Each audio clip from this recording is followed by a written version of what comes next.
And tonight on the Daily Wrap, Pope Francis has his first full day in the U.S. and it's coming to a close, but not without controversy. We'll tell you all about that. Plus, Donald Trump's war against Fox News continues with both parties staging a boycott.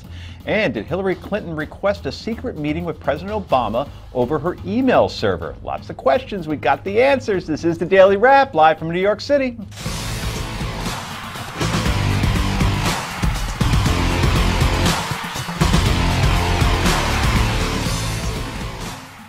And welcome to the show, everybody. I'm Joe Concha, along with my co-host, Rick Unger. Did you go to confession today? Well, no, that's sort of not in my repertoire. But I did watch all of the goings-on this morning. I was interested. I was entertained. It was kind of fun to see the Pope. It was fun, and I have to say, I'm not a terribly religious person. I go on Christmas. I go on Easter. I'm going to raise my kids. I'm getting a baptism in a couple of weeks for the baby Liam. That said, I was moved by what I saw today. Yeah, he is. There's something about this man that is extremely likable.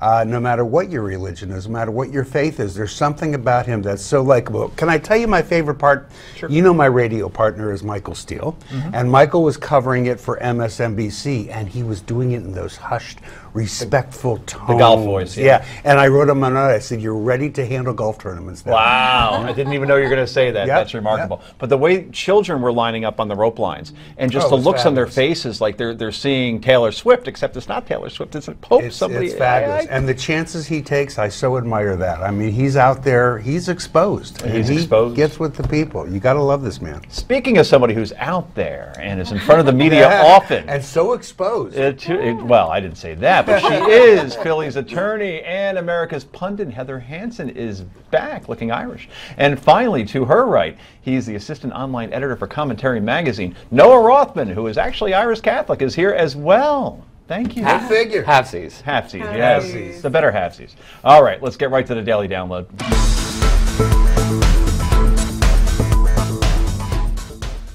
And as you know, the Pope is here, and he's already making more than the usual big headlines. This after Pope Francis and President Obama held a joint press conference today, and it wasn't without controversy.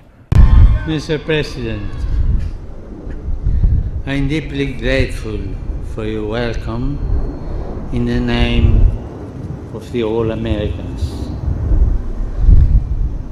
As the son of an immigrant family, I'm happy to be a guest in this country, which was largely built by such families.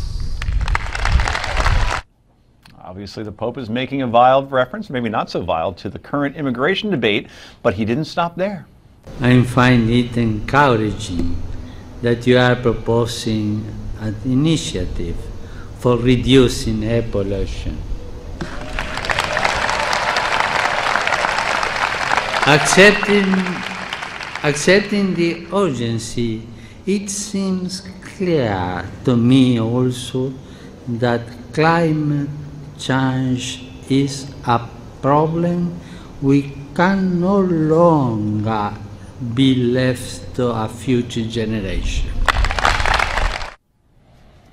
Pope not commenting on the Iran deal, however. You thought he'd eventually get to that point. Anyway, Washington Post columnist George Will points out that the Pope has a clear agenda. The Pope has a clear agenda, social, economic, political, and he's not reticent about it. But he was strangely reticent in Cuba. If someone hands him today, when he lands and gets to his apartment here in Washington, a copy of the Washington Post, he can read the Washington Post editorial that accuses him of the appeasement of power in Cuba, where the Post says he did and said nothing that would discomfort the Castro regime. Mr. Will further points out that although the Pope will speak in front of Congress, last week 177 Democrats in the House voted against a bill that said if a child survives an abortion procedure, it should be given the same medical treatment that would be accorded any other child of a similar gastrointestinal age. Perhaps the Pope should focus on that. Heather, you have 12 years of Catholic school experience underneath you. Does the Pope have his priorities straight, do you think he should be making this so political? Is he making it political? He's not making it political. One of those first statements when he became Pope was that this is a spiritual church, not a political church. And on top of that, I think what people forget is that he chose the name St. Francis after St. Francis of Assisi, who was the patron saint of nature. So for him to be into climate change is completely understandable and consistent with his priorities. Okay, somebody's going to heaven. So let's go to Minneapolis now and bring in law professor and Vatican expert. His name is Dr. Charles Reed. Charles, thanks for joining us. Well, thank you so much for having me. Sure. So the Pope is popular, obviously gets a lot of media attention even before he came to the U.S. based on the fact that he's just out there more. He just seems to be somebody who really wants to bring attention back to the Catholic Church. Although, according to recent polls, his popularity has dropped in recent months. Gallup, I know, had him going from 76 to 59. So why are some conservative American Catholics having a hard time supporting the pontiff? Well, first off, 59% is still pretty substantial approval. But there are some people who are who are growing upset with the Pope. I suspect not everyone agrees with him on climate change.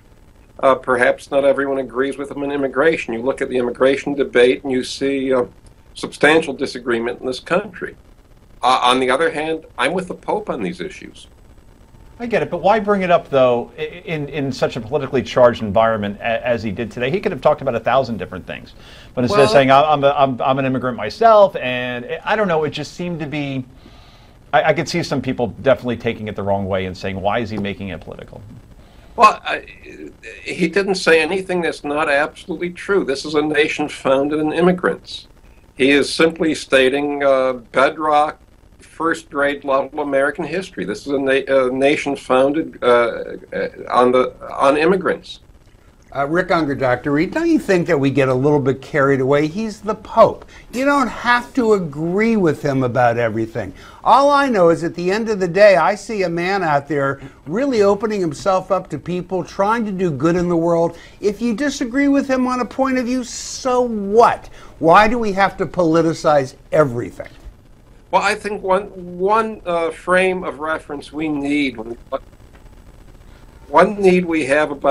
frame of reference we have about Pope Francis is what he's proclaimed as the year of mercy. Beginning in December, running through the next liturgical year, from December to December, it's a year of mercy. It's a year of celebrating Jesus and all his merciful aspects, and that includes reconciliation.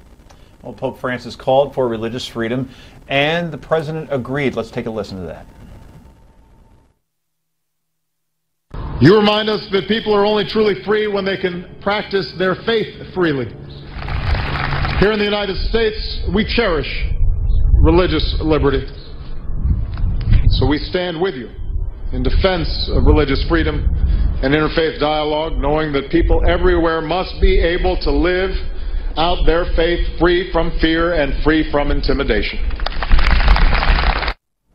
And that's all well and good, but the president's actions would actually tell a different story, especially towards Christians. The president has called in Indiana and other states' religious freedom laws unthinkable. He neutered the Supreme Court Hobby Lobby ruling, which protected the company from having to provide contraception in their health care plan because it conflicted with the company owner's religious beliefs, and the Little Sisters of the Poor in court to make them provide contraception in their health care coverage. The Little Sisters of the Poor had to sue the Obama administration over the contraception mandate in Obamacare in order to protect their religious beliefs. So exactly, Charles, I'll throw this question to you. How can the president say he stands with those fighting for religious freedom, and we only have about 30 seconds?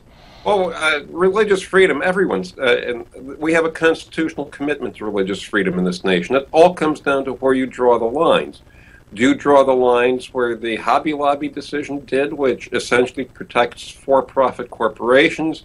Do you draw the line in a way that protects the Little Sisters of the Poor? I would draw the line to protect the Little Sisters. I'm not so sure about Hobby Lobby.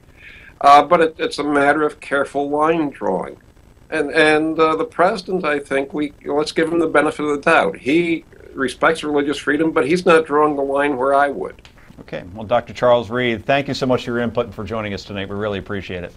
Juan, thank you for having me. Okay, and so as the Pope's historic visit to the United States continues to dominate the headlines, more and more Americans are asking, who is Pope Francis? As always, Newsmax, we got you covered. Learn more about Pope Francis and his humble rise to the Vatican in the book, Francis, a Pope for Our Time. Get this special offer right now at newsmax.com/pope or by calling 1-800-203-7047. Coming up, the war between Fox News and Donald Trump. It's back on again for now, we think. Stay tuned.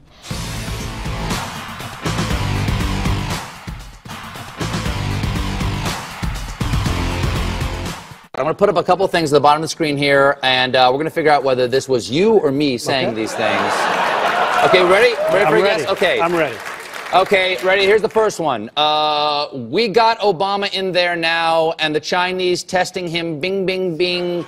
You get a woman in there, bing, boom, boom. The whole world goes after her. Me or you? That's you. That is me. That is actually me. Okay. I apologize for being perfect. That would be you, because I would never say a thing like that. Is that you? That's very good. I think apologizing is a great thing, but you have to be wrong. I will absolutely apologize sometime, hopefully in the distant future, if I'm ever wrong. That's me. That is you. That is exactly. Welcome back to the show. That, of course, was your GOP frontrunner, Donald Trump, having some fun with Stephen Colbert last night. Now, while we here at Newsmax TV have endeavored to provide continuous coverage on the war that threatens to end all wars, and of course I speak of the battle between Trump and Fox News, things now appear to have escalated to the point where each side is officially boycotting the other. At 12:02 p.m. today, Trump fired what was no doubt intended to be the final shot in the civil war between those once longtime friends when he tweeted, Fox News has been treating me very unfairly, and I have therefore decided that I won't be doing any more Fox shows for the foreseeable future. Could it be true? Could Trump finally be leaving Fox News behind? And if it is true, does Fox News really care? Well, apparently not, because Fox News fired back with this statement. At 11:45 a.m. today, we canceled Donald Trump's scheduled appearance on the O'Reilly Factor on Thursday, which resulted in Mr. Trump's subsequent tweet about his boycott of Fox News. The press predictably jumped to cover his tweet, creating yet another distraction from any real issues that Mr. Trump might have been questioned about. When coverage doesn't go his way, he engages in personal attacks on our anchors and hosts, which has grown stale and tiresome. He doesn't seem to grasp that candidates telling journalists what to ask is not how the media works in this country. Okay, look. First, I think we need to offer up a moment of silence in memory of this now faded and forlorn relationship and what it once meant to the world of entertainment. Can we bow our heads? Okay, that's enough of that. Bill O'Reilly has called all of this theater. Joe, has Fox News now joined the cast? That's a great question. Isn't it ironic that the Democratic frontrunner, Hillary Clinton, probably won't appear on Fox News? She hasn't forever, since 2014 was the last time. And now Donald Trump won't appear on Fox News, the GOP frontrunner. Is it all theater? Look, I got it when he was mad about Fox News after the debate, with all the questions being sensational, nothing about substance, nothing about economy. Obviously, Megyn Kelly's question being deemed as unfair in the eyes of many. In this case, I don't know where this is coming from. In other words, if he's boycotting Fox News like he says he is, they're covering him the same way CNN's covering him, MSNBC's covering him, everybody else is.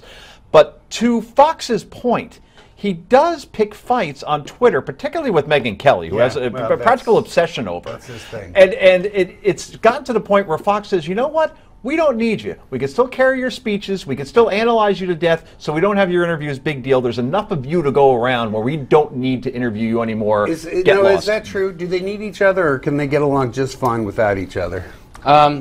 Donald Trump can get along just fine without Fox. He's going to find himself a welcome presence on MSNBC, on CNN, and I welcome the moment when you have the pro-Trump conservative blogs flocking to MSNBC and CNN as the conservative alternative. And that's going to be happening. But I don't really see how Fox News benefits from this, and particularly if you look at it from Donald Trump's perspective. We've been here twice already. There have been flare-ups, and then brass comes to Donald Trump, and in a conciliatory fashion, and men's fences, and we've been here twice. I don't think they're doing it again this time. I don't know. Well, I don't think it's going to happen. because this is a rather effective statement. Well, do you think it's all a show?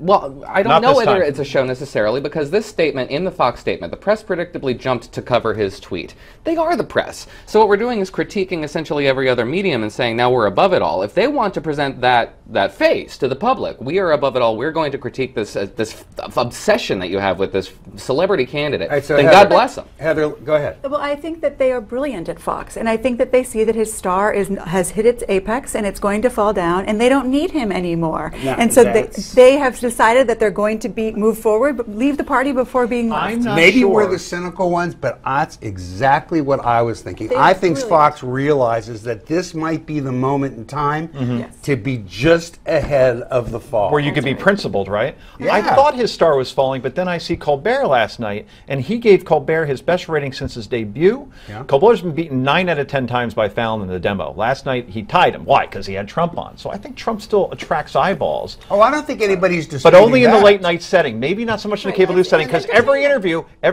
is basically the same. And he Says still the may same be thing. doing it in cable. I mean, look, nobody has said that when we wake up to next week polls, Trump's going to disappear. He's not. He'll still be at the top. But, you know, there is a moment in every campaign, this is not unusual, where that peak is hit and things begin to turn. I think Heather's got it right. And since you did, Heather, let me ask you this. Do you think Fox should be taking the bait on all of this, or should they just be quiet? Well, I think that's where they made their misstep, because I do think they're brilliant. I think they know what the public wants. Their public wants before the public may even know. But I don't think that they had to say, this is what we're doing and this is why. I think that if they had just let it go and not spoken out on it, it would have reflected much better. No, I think it benefits them to present themselves as the anti-Trump network at this point and become the foil for Donald Trump. That's just as much of a ratings generator as But anything. haven't they, Joe, doesn't that mean that Fox has convinced themselves that Donald Trump is not going to be the nominee of the Republican Party? They've either convinced themselves that he's not going to be the nominee, or they don't want him to be the nominee of the party. Maybe they more want a Rubio, more of an establishment candidate. That's what they've been accused of. The question now is, who blinks first, Rick? Who gives in first? I say Trump does. I say neither of them do. I do too. Well, what do you think about the war between Donald Trump and Fox News? Go to newsmaxtv.com/comments to let us know what's on your mind in this regard. Also, let us know who your pick will be for the 2016 nomination by going to newsmaxpolls.com and casting your vote. Coming up next, did Hillary call for a secret meeting?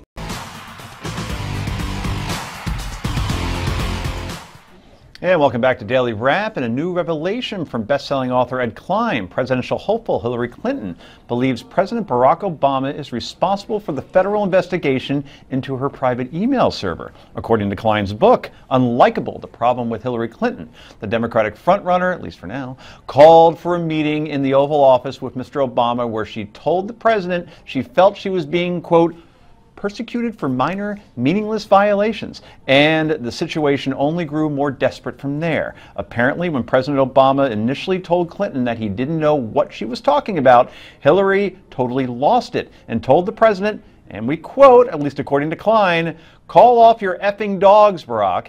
Effing, of course, standing for finicky. These are some pretty serious accusations here. If Ed Klein is right about what happened during this meeting, this is not good news for the Clinton campaign. Okay, Rick, so this is based basically on hearsay, scuttlebutts, and all of that nonsense, but could you imagine this meeting ever taking place? No, it doesn't make any sense whatsoever. It makes sense. Why? Because the president can decide whether this investigation is going to be aggressive or not. But the president's Department of Justice already has said they're not going to go after Hillary Clinton. This is completely, wholly illogical. It is like, I have to say it, most things I read in Ed Klein books, they're just not true. They're not going off? It's just not true. It never happens. And they're like fan fiction my friend Noah here came up with. It's ridiculous. And by the way, if it were true, who cares? How's this going to affect her campaign? Oh, she told the president to you-know-what greatly off? affects her campaign. How? Because he's clear. If he's obviously going to endorse whom? He's not endorsing anybody. Oh yeah. Yeah. He's come out and said subtly No, that he's come out and said he might, but he probably won't. And we all know who he prefers. So what? Joe Biden. Yeah, and didn't we know that That before plays we a heard big of this? role as far as Excuse who me. gets the nomination. Did you know that before this bit of information Ed Klein is giving us? What do you mean? Well, we already knew he was supporting. So what's this do to Hillary's campaign? What does it do to her campaign? Yeah. It doesn't do anything to her campaign. I think that's what I said. Yeah, but Heather, please jump in. Well, I think that it impacts it in that the public perception continues to be that everyone's backing away from her and no one's on her side, and that the more people that are reading this, the more people are saying, you know what, she's not going to be the winner. The president's attorney general can put the brakes or put the gas on the investigation into Hillary Clinton's illicit server, her behavior at the Clinton Foundation. He can send a lot of signals over the course of this race, and he has been doing it, as you've noted. The most recent evidence that we have that he's a little bit more leery of being associated with Hillary Clinton is his decision, for the first time in 7 years, not to attend a Clinton Foundation fundraiser. A lot of people are saying, well, that's kind of a wink and a nod towards Biden. It might be something very different. We know that the Hillary Clinton Foundation, the Clinton Foundation, has a lot of shady dealings with a lot of unsavory actors abroad. That's not a company you want to keep if you're the president of the United States. You know, if we're going to look for something that's affecting her campaign, I think you've hit the right point.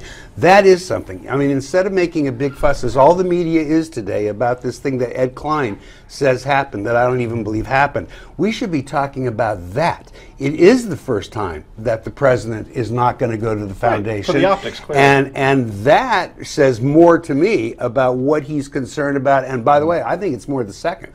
I think there's scandal there that we haven't gotten near yet. And that is what the president's concerned about. That point I get. Here's the thing about an Ed Klein book, where we're in agreement, that people who want to believe that conversation went, they will say, see, haha, and they'll love it in the theater of it all. That's right. And those who say it probably didn't happen, probably don't think it happened. And there's those in the middle who just think pragmatically. And he'll sell lots of books. And he will sell a ton, which he has in the past and will continue to do. Secretary Clinton was accused of starting the birther movement against President Obama yesterday on Morning Joe. Today, she responded on the Tom Joyner radio show when Don Lemon guest hosted and asked this. Did you or your campaign start the whole birther thing? And did you have that confrontation with the president? No, that is so ludicrous, Don. You know, honestly, I just believe that, first of all, it's totally untrue. And secondly, you know, the president and I have never had any kind of confrontation like that. You know, this is such a bad example of what's wrong with, you know, instantaneous reactions and Americans getting all worked up and people feeding prejudice and paranoia like Donald Trump. So she blames Trump. Of course. Now, in 2008, she was interviewed by 60 Minutes, where they asked her if President Obama's a Muslim, and she gave a nice answer up to the point where she says, as far as I know, which is what Lemon was. That was just too clever by half. Very cute, and a little bit excessive effrontery. What we know is that in 2008, in the primary in South Carolina, things got very dirty and very vicious. Bill Clinton was accused of being racist, and Barack Obama was something of a crypto-Muslim. And this was on the Democratic side, and these were being fed by operatives on both sides. So this is a real thing. We're not making it up. He's absolutely right. Heather? I agree, absolutely. Okay, bobbleheads for all. So, does Hillary Clinton's supposed confrontation with the president mean she's guilty? Oh boy, can't wait to read the comments on this one. And if you go to newsmaxtv.com/comments, you could let us know. Up next, the first inspection in Iran took place this week. We'll tell you how it went. Swimmingly, we're sure. That's that after the break.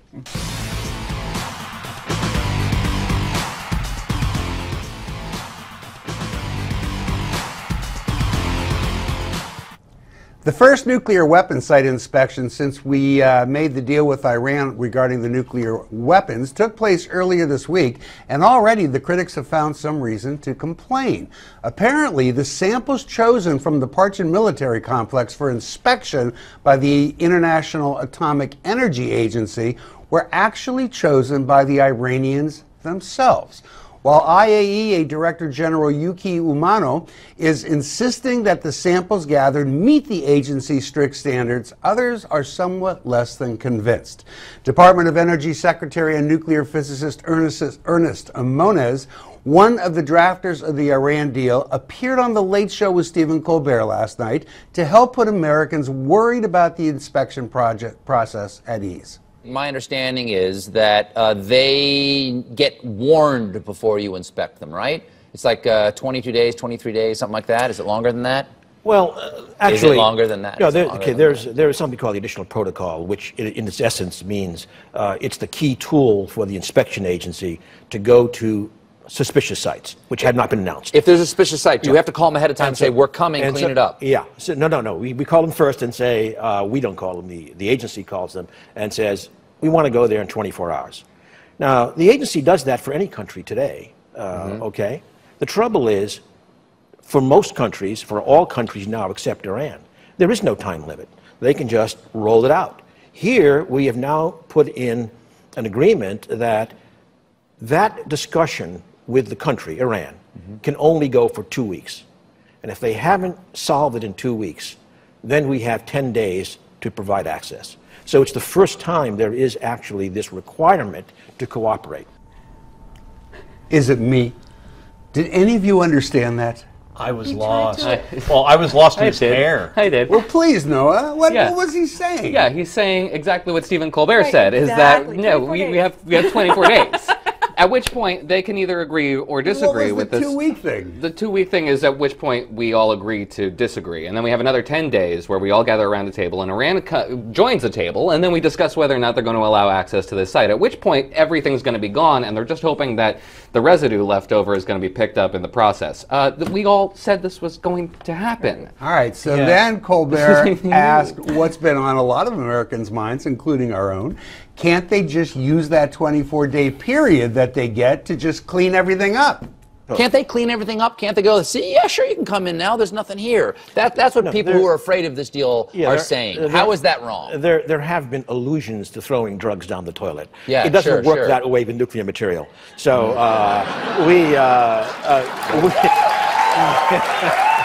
right. Okay. Yeah. All right.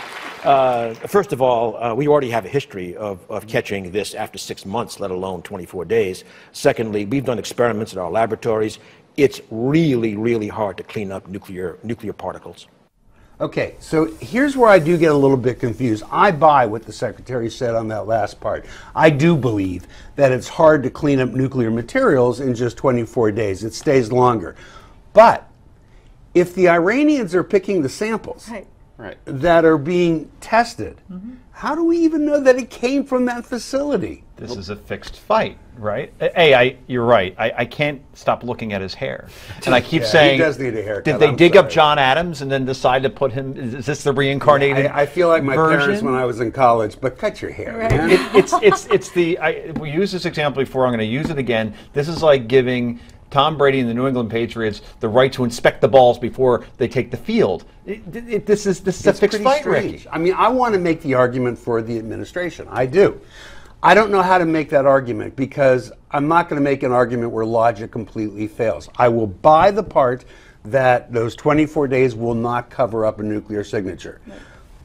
But if you're just bringing samples out to me, they may have come from your mother-in-law's living room. That's right. It's like faking drug tests, and using someone else's samples. Yeah. It's just absolutely ridiculous. And it's, I saw Chris Christie on MSNBC the day after the debates, and he was asked about the Iran deal, and he said, listen, by then I think that we'll know that they have cheated by the time that we have a new president. Right. But maybe not, because if you can't prove it, because if they get to pick it, then it's really just the entire deal is worth nothing. Is it possible that maybe there's more to the story than what we're hearing? There is a little bit more to the story. Parchin is a facility where they're not doing enrichment. That's where they're testing nuclear triggers, where they're testing devices like implosion devices. So there wouldn't be a nuclear signature anymore? We don't necessarily know whether or not they're enriching uranium and where these sites that they're looking for access for. But that's not all that goes into a nuclear bomb. This is the self-inspection situation that everybody was saying was mocked for because it was just so ludicrous. But this is precisely what they're doing. They're self-inspecting at this site. Who knows how many others that we're not aware of. Guys, we're just about out of time, but quickly, yes or no, will this be a major 2016 issue? No, it won't, because we can't prove it. Probably not. People are over it. I think it should be, yeah. You think it should be? Should be. Will it be? Good to see the trained seals. All right, well, I'm going to ask you, too, are you okay with Iran being part of nuclear weapons inspections? Let us know by going to newsmaxtv.com/comments. Let us know what you think. The panel here seems to think it won't be that big of a deal for the election. I want to know if you think it will. Coming up next, we read some of your viewer comments. Stay with us.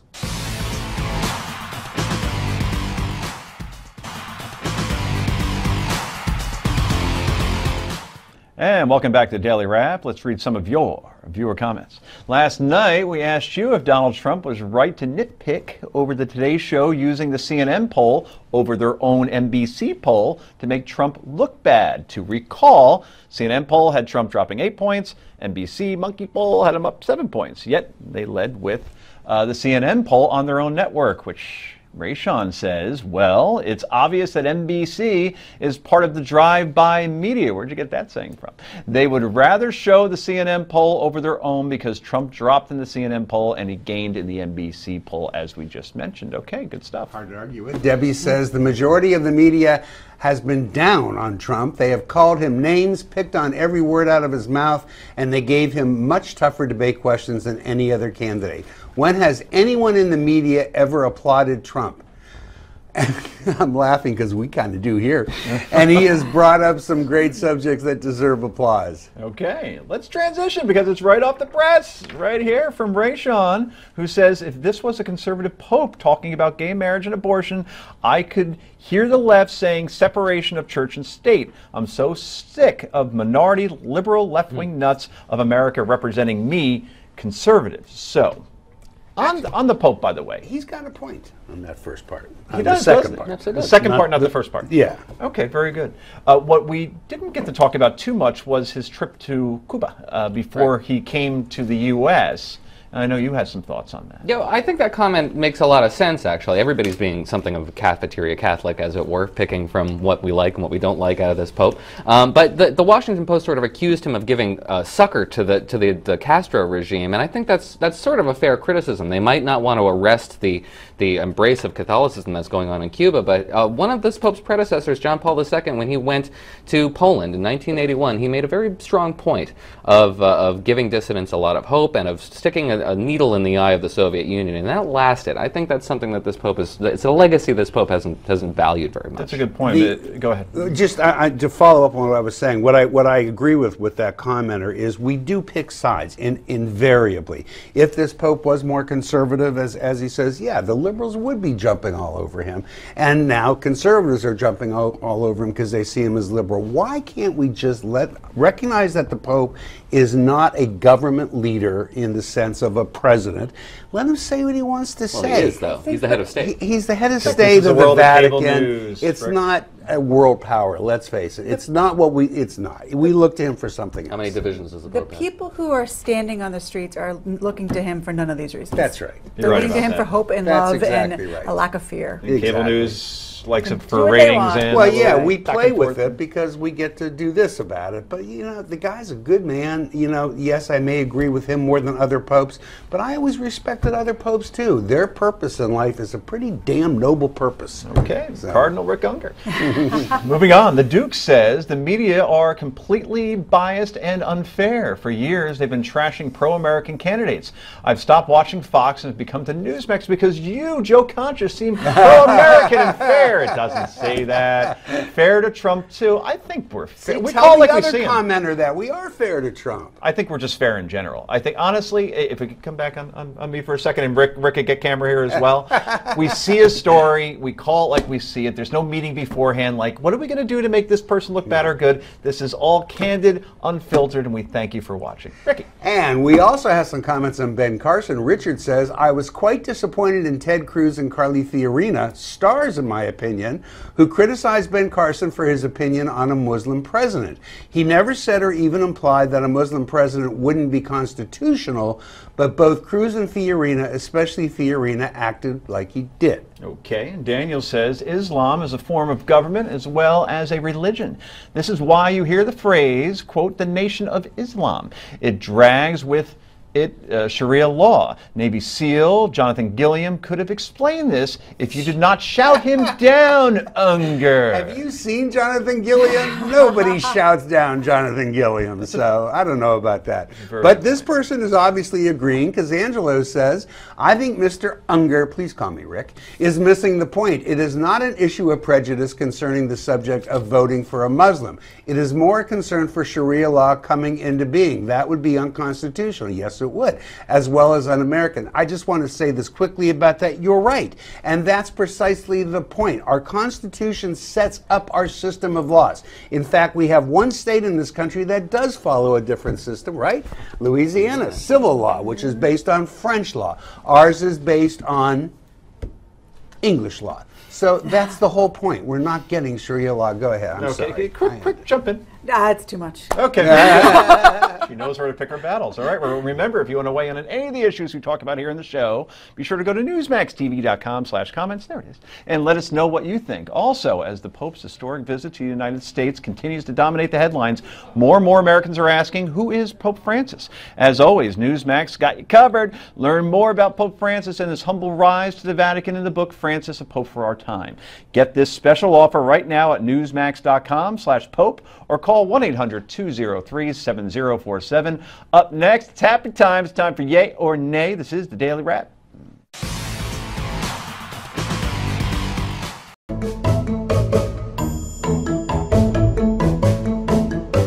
Do you think Will Ferrell knows anything? And I'll debate you anytime, you pinhead. You come on in here, and in 15 minutes, me and you, okay? Well, that's about better Bernie and politics in general, or about your films. I'm ready to go.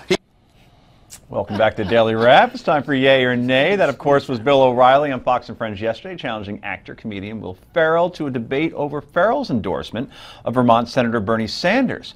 Ferrell, of course, has debated as an anchorman before, once taking on fellow co-anchor Veronica Corningstone off-air in the News 4 San Diego newsroom. Mr. Burgundy, you are acting like a baby. I'm not a baby, I'm a man! I am an anchor man! You are not a man, you are a big fat joke. I'm a man who discovered the wheel and built the Eiffel Tower out of metal and brawn. That's what kind of man I am. You're just a woman with a small brain. With a brain a third the size of us. It's science.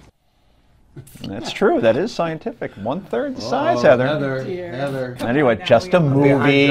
Will this debate with O'Reilly go down? Can you see it happening? Will Ferrell take the bait? You know, Bill O'Reilly was missing one thing at the end of the sentence. I'll do any of these things as long as I get screen time with you. Oh, really? So He's you gonna think that debate his movies? Yeah, I wouldn't debate his movies. I mean, some are classics. Old School, Anchorman, Ricky Bobby. I could go down the list. Slow down with Ricky Bobby. That one needs to be litigated. I love that movie. I think we should actually have a real serious debate over that one. Okay, I'm in. I'm taking Ricky Bobby's side. I love that movie. Really? Yes. I've not seen it. Okay, so I won't put it in the same category as Old School and Anchorman. But anyway, go on. I don't think Ferrell, am I saying his name correctly, even has a clue that this is going on. I don't think he watches Fox. I don't think he cares about Fox. And I don't think you'll see him debating him anytime soon. Definitive. I like that. Go ahead. I think he's aware of it, but I also don't see the debate happening. Okay. Well, it would be ratings gold. They got to replace Trump with somebody. So.